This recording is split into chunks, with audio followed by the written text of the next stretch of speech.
وإن يريدوا أن يخدعوك فإن حسبك الله هو الذي أيدك بنصره وبالمؤمنين وألف بين قلوبهم لو أنفقت ما في الأرض جميعا ما ألفت بين قلوبهم ولكن الله ألف بينهم إنه عزيز حكيم.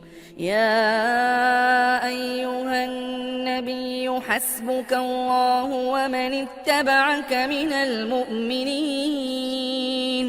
يا أيها النبي حرض المؤمنين على القتال إن يكن منكم 20 صابرون يغلبوا 200 وإن يكن منكم 100 يغلبوا 1000 من الذين كفروا بأنهم قوم لا يفقهون.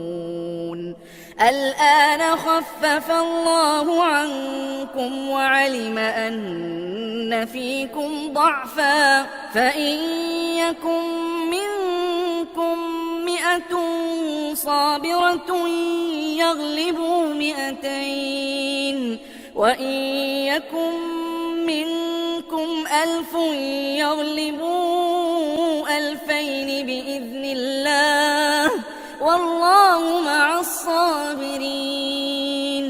ما كان لنبي أن يكون له أسرى حتى يثخن في الأرض تريدون عرض الدنيا والله يريد الآخرة والله عزيز حكيم. لولا كتاب من الله سبق لمسكم فيما أخذتم عذاب عظيم فكلوا مما غنمتم حلالا طيبا واتقوا الله إن الله غفور رحيم.